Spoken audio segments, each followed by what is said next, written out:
आधुनिक ज़माने के माँ और बेटे की सोच।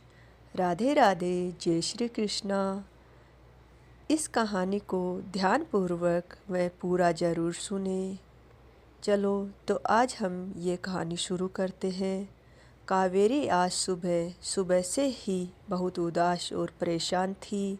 माँ के बार बार पूछने पर भी उसने कुछ नहीं बताया।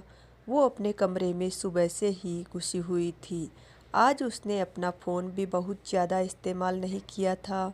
दोपहर का समय था, घर में लंच की तैयारी चल ही रही थी कि रागिनी खाना टेबल पर लगा ही रही थी कि उसके घर की डोरबेल बजती है। पार्थ, जरा देखना कौन है दरवाजे पर। मेरे हाथ में खाना है, रागिनी ने अपने बेटे से कहा। रुक पार्थ, मैं देखता हूँ, कहते हुए रोहन दरवाजे की ओर बढ़े। अरे सोनम जी, आप आइए आइए, अंदर आइए। मुस्कुराते हुए रोहन ने हाथ जोड़े और रुककर सोनम को अंदर आने को कहा ही था कि उनके पीछे पीछे रागिनी आ चुकी थी।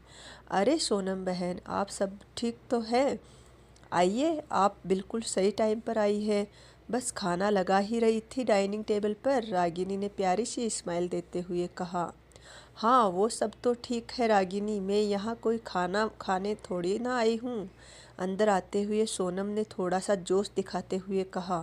क्या हुआ बहन जी, आप तो नाराज़ हो रही है, कोई बात हुई क्या? रोहन जी ने प्रश्नसूचक निगाहों से देखते हुए सोनम से पूछा। सोनम ने उनके प्रश्नों का उत्तर न देते हुए कहा। कावेरी कहाँ है? जी, वो अपने कमरे में है, अभी बुलाए देती हूँ। पर क्या उसने कुछ किया है? रागिनी ने फिर से वही प्रश्न किया। कावेरी का जिक्र चल ही रहा था कि तब तक वो भी अपने कमरे से निकल बाहर डाइनिंग हॉल में आ जाती है।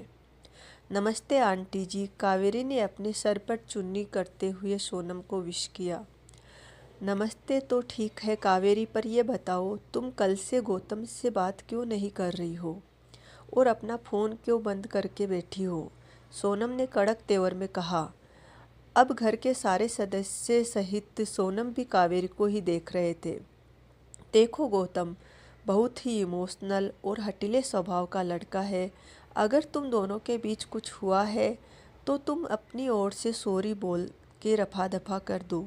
मैंने तुम दोनों की सगाई के बाद शादी में 4 हफ्तों का टाइम इसलिए रखा है ताकि तुम दोनों आपस में बातें कर सको, एक दूसरे को जान सको। इसलिए नहीं कि रोज़ रोज़ मुंह फुला के गुस्सा करके बैठ जाओ।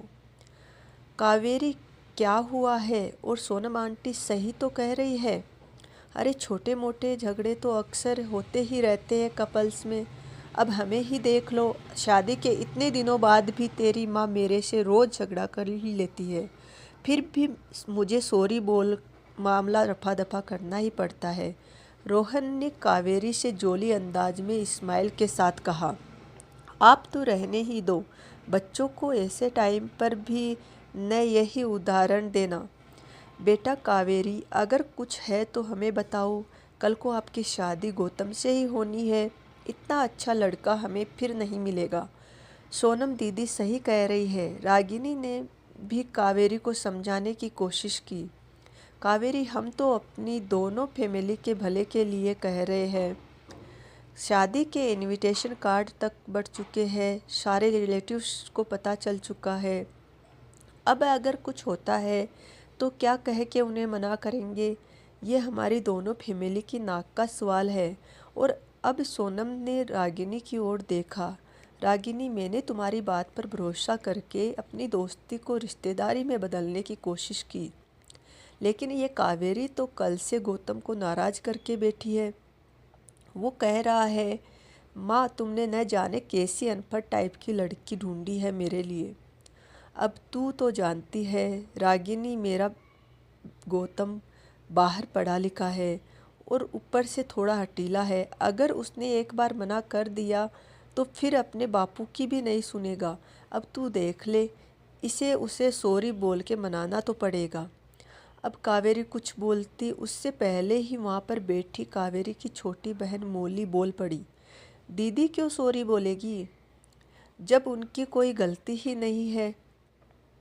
सॉरी तो आपको और आपके बेटे गौतम को बोलना चाहिए। मौली की बात सुन के सबके सब हक्के बक्के और हैरान होने लगे। क्यों मौली, ये क्या कह रही है तू? हाँ, मैं सही कह रही हूँ। कल रात को गौतम जी वीडियो कॉल पर दीदी को सारे कपड़े उतारने और उनकी न्यूड फोटोज देने की डिमांड कर रहे थे, और जब दीन ने ये सब करने से मना कर दिया तो अनपढ़ गवार का ठप्पा लगा के मुंह फुला लिया।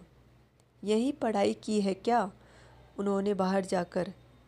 मौली ने रोब झाड़ रही सोनम को उल्टा कटघरे में खड़ा किया। नहीं नहीं, ऐसा नहीं है, तुम शायद गलत समझ रही हो। वो क्या है कि गौतम जरा मॉडर्न टाइप का लड़का है तो बोल दिया होगा, इसमें कौन सी बड़ी बात है। और वैसे भी आजकल तो ये सब नॉर्मल हो गया है सोशल मीडिया के ज़माने में। सोनम ने झूठ मूठ की सफाई देकर अपने बच्चे को बचाने की कोशिश की। अभी तक शांत बैठी माँ रागिनी बेटी को गले लगा लेती है और कहती है कि आप सही कह रही थी सोनम जी, कि ये हमारे दोनों परिवार के लिए इज्जत और नाक का सवाल है। पर अब सोचने की बात यह है कि नाक किसकी कटी है, आपके परिवार की या हमारे परिवार की? अगर आपको किसी भले घर की लड़की के न्यूड फोटो मांगना आधुनिकता और नॉर्मल लगता है तो ये काम आपको मुबारक हो। ये सब हमसे तो नहीं हो पाएगा। रोहन जी ने अपने दोनों हाथों से अपने आंसू साफ किए और फिर सोनम के आगे हाथ जोड़ लिए। सोनम, तू सब कुछ जानकर भी अनजान बनते हुए मेरी बेटी से सॉरी बोलने के लिए यहाँ तक चली आई। पर कोई बात नहीं, मैं तेरे घर पर तेरे बेटे की इस हरकत पर यह भी कहने नहीं आऊँगी कि तेरा बेटा मेरी बेटी के आगे सॉरी बोले, क्योंकि इतनी संकीर्ण सोच रखने वाले इंसान को मैं अब दोबारा देखना भी पसंद नहीं करूँगी। अब तुम जा सकती हो। सोनम अब कुछ बोलने लायक ही नहीं रही थी। वो अपना सा मुंह लिए चुपचाप वहाँ से जाने लगती है। रोहन और रागिनी अपनी बेटी को अब गर्व से सीने से लगाते हुए कहते हैं कि ऐसा पढ़ा लिखा होने से अनपढ़ और गंवार होना ही लाख गुना अच्छा है। इस प्रकार से इस कहानी का समापन होता है। कहानी पसंद आई हो तो कृपया चैनल को सब्सक्राइब ज़रूर करें। जय श्री राम, जय श्री राम।